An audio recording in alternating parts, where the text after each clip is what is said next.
네, 오늘 우리가 함께 봉독한 시편 30편 1절 말씀에서 다윗은 주님께서 자신을 수렁에서 건져주셨습니다 라고 그렇게 찬양하고 있습니다. 어떤 수렁이었는지를 2절 말씀을 통해서 우리가 짐작할 수 있는데요, 다윗은 2절에서 주님께서 나를 고쳐주셨습니다 이렇게 고백하고 있거든요. 고쳐주셨다, 고치시다의 단어는 그 유명한 라파입니다. 라파는 치료하다라는 그런 의미도 있고요, 명사로 쓰이면 의사, 병을 고치는 의사라는 그런 의미를 갖는 단어라고 합니다. 이러한 라파의 용례로 비춰보아서 다윗은 정말 말할 수 없는 고통에 아주 심각한 육체적인 질병을 겪었던 것으로 그렇게 보입니다. 그 고통이 얼마나 극심하였는지에 대해서 그는 3절에서 이야기하죠. 그것은 죽은 사람들이 내려가는 곳을 유대 사람들은 수올이라고 불렀거든요. 무덤이죠. 지옥일 수도 있고요. 그런데 그 수올까지 내려갔던 자신, 또 죽은 사람들이 모여있는 그 무덤에까지 내려갔던 자신을 하나님께서 끌어올려 주셨다, 살려내 주셨다, 이렇게 이야기하고 있거든요. 아마 이 다윗의 이 표현, 무덤까지 내려갔다, 그 심한 질병의 고통 때문에 수월 같은 그 지옥의 문까지 다가선 적이 있다라는 이 말의 의미가 어떤 의미인지를 아마 몸소 체험하신 분들도 아마 계실 거라고 그렇게 생각합니다. 그런데 바로 그 죽음의 문턱을 오가는 그 지경에 이를 정도로 고통스러웠던 그 육체적인 질병을 주님께서 고쳐주셨다, 치료해 주셨다, 살려주셨다, 구원해 주셨다라는 것이죠. 2절 하반절에서 고백하죠. 주 나의 하나님, 주님께서 나를 고쳐주셨습니다. 출애굽기 15장 26절에서 하나님은 이스라엘 백성들에게 당신은 이런 하나님이다 라고 스스로를 선포하셨죠. 오늘 이 자리, 이 시간 우리들에게 다시 한번 우리 하나님께서 저와 여러분에게 선포하십니다. 출애굽기 15장 26절 말씀을 우리 함께 보고 함께 봉독하겠습니다. 같이 읽겠습니다. 시작. 너희가 주 너의 하나님인 나의 말을 잘 듣고 내가 보기에 옳은 일을 하며 나의 명령에 순종하고 나의 규례를 모두 지키면 내가 이집트 사람에게 내린 어떤 질병도 너희에게는 내리지 않을 것이다. 나는 주 곧 너희를 치료하는 하나님이다. 아멘. 나는 주 곧 너희를 치료하는 하나님이니라. 이것이 바로 오늘 저와 여러분에게도 그 옛날 이스라엘 백성들에게 들려주셨던 그 음성 그대로 들려주시는 전능하신 하나님의 음성이신 줄로 믿습니다. 그렇습니다. 여러분, 주 우리 하나님은요, 치료하시는 하나님이십니다. 우리의 오장육부를, 그야말로 우리의 오장육부를 직접 만드신 분이시기 때문에, 그리고 우리의 심장 폐부까지 꿰뚫어 보시는 분이시기 때문에, 우리를 늘 지켜보시되 불꽃 같은 눈동자로 우리의 머리털 하나까지 세시는 분이시기에, 못 고칠 질병이 전혀 없으신 전능하신 하나님이시기에 우리 하나님은 완전하고 완벽한 여호와 라파, 치료의 하나님이신 줄로 믿습니다. 다윗에게는 이러한 믿음이 있었다는 것이죠. 이러한 믿음이 그의 어릴 적부터 노년에 이르기까지 그가 하나님 품에 안기는 데까지 늘 선포되었던 것입니다. 그래서 그는 깊은 수렁과 같은 인생의 고비마다, 그 고비라는 것이 개인적인 고비일 수도 있고요, 또 가정적인 고비일 수도 있고요, 또 국가적인 고비일 수도 있을 것입니다. 그 수렁에 빠진 것 같은 그 인생의 모든 고비마다 단 한 분의 이름만을 그토록 부르짖고 찾은 것입니다. 주 나의 하나님, 치료하시는 나의 아버지. 특별히 오늘 말씀에서처럼 자신의 중병의 고통 가운데서도 그는 이 치료하시는 하나님께 살려주시기를 울부짖으며 치료해 주시기를 간구하고 또 간구했던 것이죠. 그리고 마침내 다윗은 모든 질병을 고쳐주시는, 자신의 그 질병을 고쳐주시는 하나님을 경험한 것입니다. 여러분, 이곳에 계신 우리 익숙가족 여러분, 또 함께 예배하는 예배자 여러분, 주 우리 하나님, 주 여러분의 하나님이 치료하시는 하나님이신 줄로 믿습니까? 못 고칠 질병이 전혀 없는 전능하신 하나님이신 줄로 믿습니까? 다윗을 비롯한 헤아릴 수 없는 당신의 수많은 아들, 딸들을 치료하신 하나님, 살려주신 하나님께서 바로 저와 여러분도, 저와 여러분의 자녀도, 우리 손주들도, 친지들도, 이웃들도 그 깊은 인생의 수렁 가운데 눈물 짓고 한숨 쉬며 가슴을 시퍼렇게 멍들이도록 치고 있는 그 생명들 치료해 주실 것을 믿습니까? 살려주실 것을 믿으십니까? 반드시 치료하시는 하나님, 구원하시는 하나님께서 우리를, 여러분을 치료해 주시고 구원해 주실 줄로 믿습니다.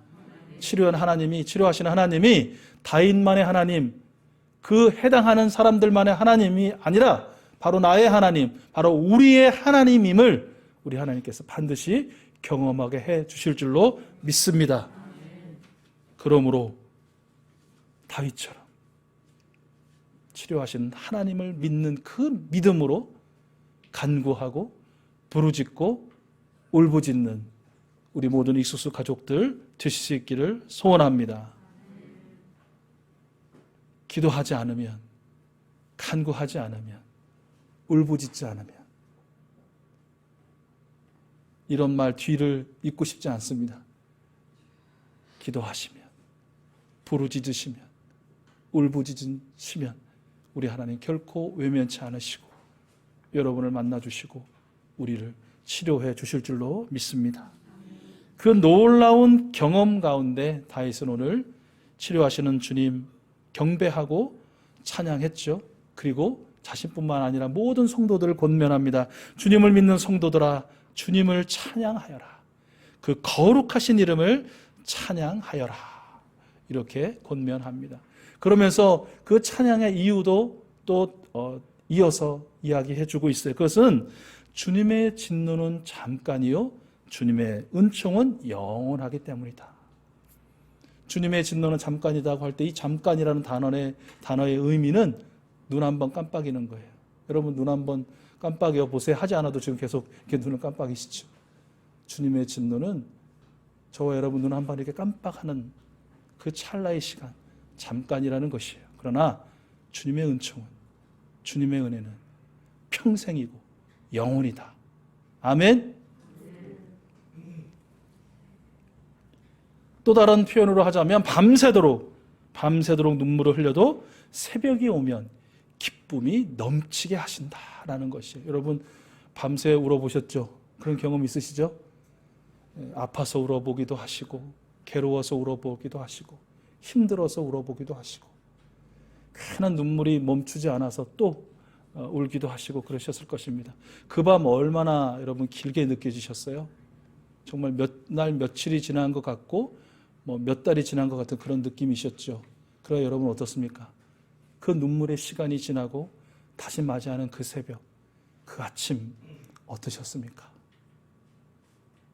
놀랍도록 신비롭지 않으셨어요?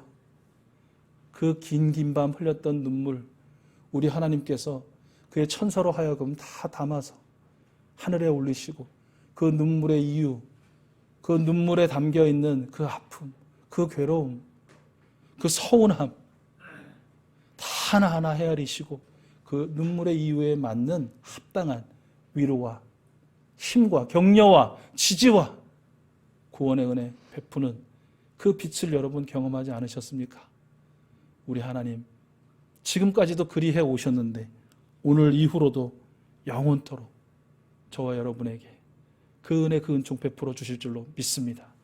잠깐의 진노, 영원한 은총, 밤새 지나는 눈물, 그러나 그 눈물보다 더 놀라운 은혜를 경험하는 새벽과 아침을 매일처럼 매 순간처럼 저와 여러분들에게 허락해 주실 줄로 믿습니다. 설사 하나님의 진노가 우리의 죄 때문에 할지라도 하나님의 진노를 우리의 죄 때문이라고 다 그렇게 일반화시킬 수는 없죠. 하나님의 뜻을 우리가 다 어찌 헤아릴 수 있겠습니까? 그러나 만약 하나님의 진노가 우리의 죄 때문이라 할지라도 하나님의 그 진노는 잠깐이라는 사실, 회개하는 자에게 베풀어 주시는, 다시금 주님의 이름을 부르는 자들에게 부어주시는 그 주님의 은혜와 은총은 영원할 것이라는 것, 여러분 믿으시고 우리 하나님을 경배하시고 찬양하시는 여러분 모두가 되실 수 있기를 소원합니다. 치료하신 이유로 찬양하십시오. 치유해 주셨으면 당연히 찬양이 나오겠죠. 찬양하라고 하지 않아도. 그러나 여러분 또한 치료하실 것을 믿음으로도 찬양하십시오. 아직은 치료의 기미가 보이지 않는다고 할지라도 찬양하십시오. 여러분 엘리야의 사건을 기억하시잖아요. 아무리 기도해도, 비를 내려달라고 기도해도 쨍쨍하고 마르기만 한 그 하늘 바라보고도 엘리야 찬양하고 기도하고 찬양하지 않습니까? 그때 우리 하나님께서 손바닥만한 구름을 저 멀리에서 일으키시고 결국에는 온 땅을 물로 비로 철철철철 넘치도록 그 은혜를 베풀어 주신 그 하나님, 아직은 치료해 주시 않은 것 같은데, 치료의 기미가 보이지 않는데, 아니요, 치료해 주실 것을 믿음으로 기도하시고 찬양하시기 바랍니다. 또한 그리 아니하실지라도 여러분 찬양하는 여러분 되실 수 있기를 축복합니다. 그리 아니하실지라도, 이 말하면 떠오르는 인물이 누구입니까? 다니엘의 그 세 친구 사드락, 메삭, 아벳느고, 그 불타는 평소보다 7배나 더 뜨겁게 불타오르는 용광로 같은 그 화덕 앞에서 너희를 쳐넣으리라 라는 그 느부갓네살의 그 험한 말에도 우리 하나님, 우리를 건져주시지 않아도, 그 화덕 가운데서 우리를 녹아지도록 내버려 두셔도 우리는 하나님을 경배하렵니다. 우리 하나님을 찬양하렵니다 라고 노래했던, 선포했던 사드락, 아벳느고, 메삭 어떻게 됐습니까? 그 맹렬한 화덕 가운데서도 상처 하나 입지 않고 빛나는 천사처럼 능히 이겨낼 수 있도록, 승리할 수 있도록 하나님 역사하시지 않으셨습니까? 그 하나님이 누구의 하나님입니까? 나의 하나님, 우리의 하나님. 그러므로 그리 아니하실지라도 찬양하시고, 치유해 주셔도 찬양하고, 치료해 주실 것을 믿음으로 찬양하고, 그리 아니하실지라도 찬양하는 그 찬양을 기뻐 받으신 우리 하나님께서 어떠한 은혜를 여러분에게 베풀어 주실지 저는 너무너무 기대가 되고 가슴 벅차 오릅니다. 지나간 한 주간 내내 동안 물론 목사라고 이름 짓는 사람들의 숙명이겠지만 여러분들의 얼굴, 여러분들의 이름 항시로 머리에 떠올리고 가슴에 품으면서 지내는 동안 여러분들에 대한 기대도 있지만 우리 하나님에 대한 기대, 우리 하나님이 여러분을 통해서 어떻게 역사하실지, 얼마나 큰 영광을 모든 생명들 앞에 드러내실지, 얼마나 이 온 천지가 진동하도록 큰 영광의 찬양을 받으실지 벅찬 기대로 한 주간을 보냈습니다. 여러분 또한 그리 하셨을 테지요. 그것이 실제가 되고 실제 경험이 될 수 있도록 우리 하나님 역사해 주실 줄로 믿습니다.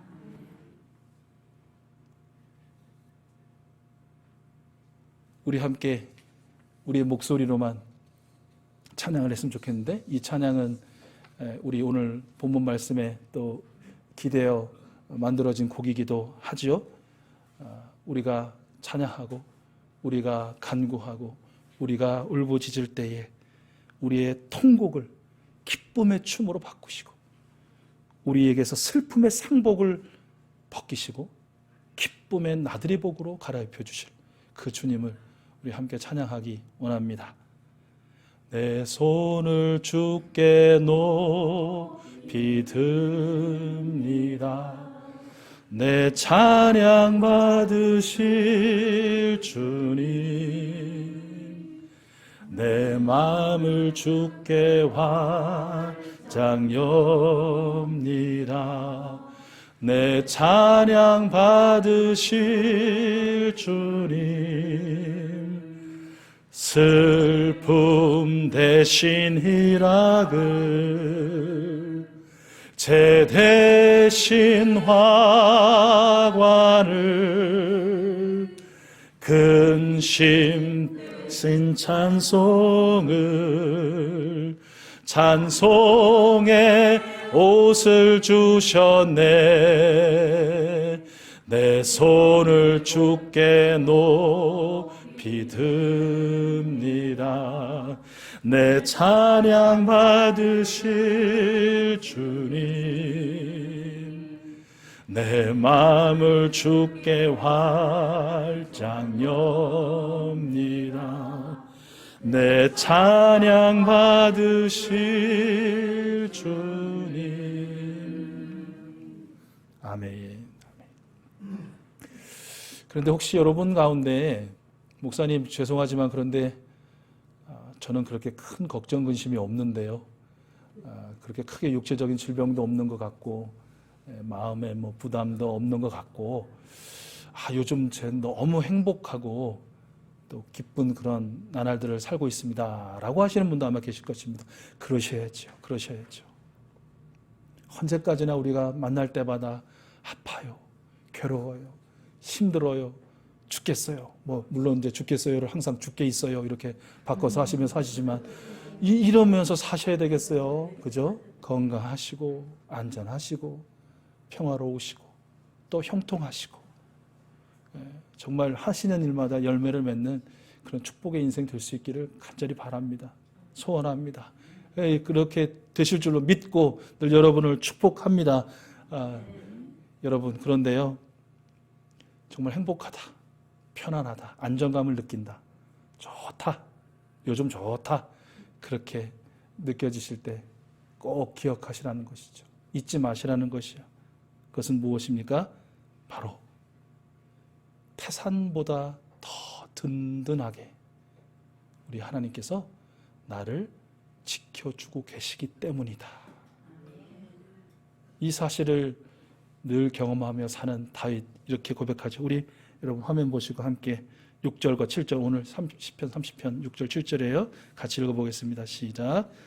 내가 편히 지낼 때에는 이제는 영원히 흔들리지 않겠지 하였지만, 태산보다 더 든든하게 은총으로 나를 지켜주시던 주님께서 나를 외면하시자마자 나는 그만 두려움에 사로잡히고 말았습니다. 아멘. 그렇습니다, 여러분. 우리의 안정감, 우리의 편안함, 우리의 행복감, 주님의 은총 덕분입니다. 주님께서 우리에게 그 얼굴을 돌리시면, 우리를 외면하시면, 주님께서 더 이상 은총을 우리에게 내리지 않으시면, 우리 그 모든 것들은 순간 하루아침 모래성처럼 무너지게 되는 것입니다.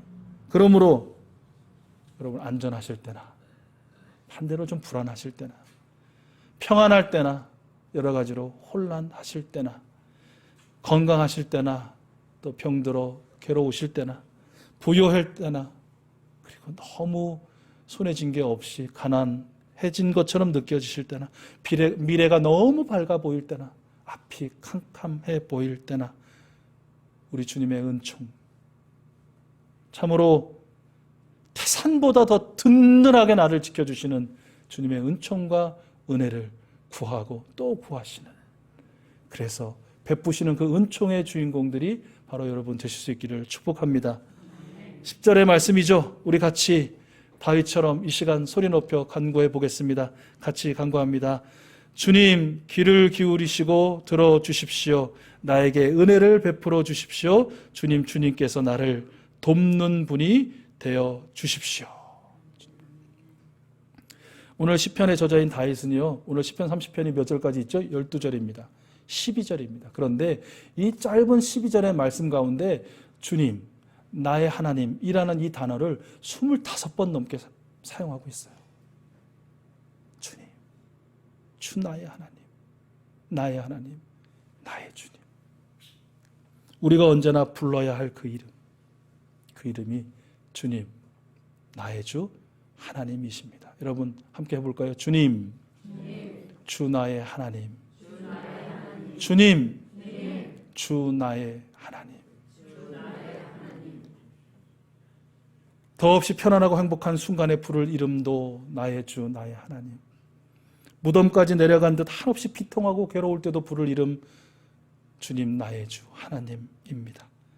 우리가, 우리 가정이, 우리 교회가, 우리 국가가 주님의 이름을 부르며 울부짖을 때에 우리 주님께서 반드시 모든 질병으로부터, 그것이 육체적인 것이든 정신적인 것이든 영적인 것이든 질병으로부터 우리를 치료해 주시고 구원해 주시고 기쁨의 옷을 입혀 주실 것입니다.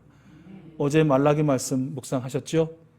말라기 4장 2절 말씀입니다. 우리 화면 보시고 함께 우리 봉독하겠습니다. 시작. 그러나 내 이름을 경외하는 너희에게는 의로운 해가 떠올라서 치료하는 광선을 발할 것이니 너희는 외양간에서 풀려난 송아지처럼 뛰어다닐 것이다. 아멘. 아멘. 치료한 광선이 되시는 우리 구주 예수 그리스도님의 그 치료의 빛이 오늘 한 주간도 여러분 늘 밤낮으로 비추어 주시고 그 능력을 체험케 해 주실 줄로 믿습니다. 이번 한 주간 그래서 12절 다윗의 찬양처럼 우리 또한 소리 높여 주님을 찬양하며 외쳐 부르게 해 주실 줄로 믿습니다. 우리 함께 12절 말씀이죠. 화면 보시고 함께 우리 봉독하겠습니다. 시작. 우리의 영혼이 잠잠할 수 없어서 주님을 찬양하렵니다. 주 나의 하나님, 우리가 영원토록 주님께 감사를 드리렵니다. 아멘.